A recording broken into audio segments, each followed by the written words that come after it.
যাচ্ছি মাঠে একটু হাঁটতে বেরিয়েছি আড্ডা দিতে। তো ভাবলাম একটা গল্প বলি আপনাদেরকে। সালটা 2022-এর লাস্টে, 2023-এর শুরুর দিকে হবে। একটা মানুষ দীর্ঘ 10 বছর প্রবাস থেকে ঘুরে আসলো। তার অনেক বন্ধু বান্ধব ছিল, প্রবাসে ভালোই টাকা ইনকাম করছে। তো যখন টাকা ইনকাম করছিল তখন তার অনেক বন্ধু বান্ধব ছিল। তো প্রবাস থেকে আইসা হঠাৎ করে সে একটু ফাইন্যান্সিয়াল ক্রাইসিসে পড়ে যায়।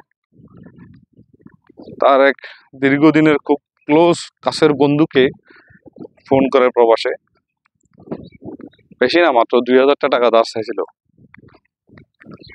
তখন মানে বোঝা গেল আর কি, যাকে এতদিন খুব কাছের এবং ক্লোজ বন্ধু মনে করছিল, সেই বন্ধুটা তার আসল রূপটা দেখাইলো আর কি। তখন এইভাবে হচ্ছে মানুষের সাথে টাকা পয়সার সম্পর্ক হয় না আর কি। মানে টাকা থাকলে বন্ধুত্ব আছে, আত্মীয় স্বজন আছে, পরিবার আছে, সবকিছু আছে। কোথায় টাকায় বর্তমানে ক্যারিয়ার, টাকা ছাড়া কিছুই হয় না। তো 2000 টাকা ধার চাওয়ার পরে তার বন্ধুটা তাকে অনেক ছোট করে কিছু কথা বলছে। মানে এমনও বলছে যে টাকা নিয়ে নেশা করবা, বাংলাদেশে গেছো আর কি করবা, টাকা দিতে পারবে না। মানে একদম দূর দূর ছাই ছাই ভিখারির মতো ব্যবহার আর কি। ভিখারি টাকা চাইলে বলে না, যান যেন নদীতে যান, মাফ করেন, ঠিক ওইরকম একটা পরিস্থিতি। তো আসলে হচ্ছে কি, যখন টাকা থাকে তখন সবকিছুই থাকে, টাকা যখন থাকে না পকেটে তখন আর কিছুই থাকে না। দুর্ভাগ্যজনক বিষয় হলো, আমি এখানে কাদা মাটিতে আটকা পড়ে গেছি। এই কাদা দিয়ে যাব কিভাবে সেটাই ভাবতেছি। পা তো মাথায় উঠানো সম্ভব না, চেষ্টা করতেছি, দেখি। এইভাবে এভাবে এভাবে যাই হোক, পায়ে খুব ভালোভাবে কাদা লেগে গেছে। যেহেতু কাদা মাটি আছে মাঠে, এখন বৃষ্টি হয়েছে কিছুদিন আগে, গতকালকে রাতেও হয়েছে বৃষ্টি। তো মাঠে এখন নতুন করে ধানও লাগানো হচ্ছে।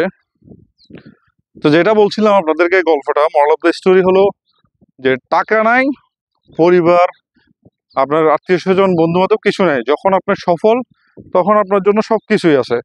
আপনি কোথাও গিয়ে ব্যর্থ হয়ে গেছেন, তখন আপনার জীবন থেকে ধীরে ধীরে না, একদম হঠাৎ করে দেখবেন সবকিছু হারাই গেছে। আপনার আজকে টাকা আছে, অনেক বন্ধু বান্ধব আছে, অনেক আত্মীয় স্বজন আছে, সবাই খোঁজ নিচ্ছে।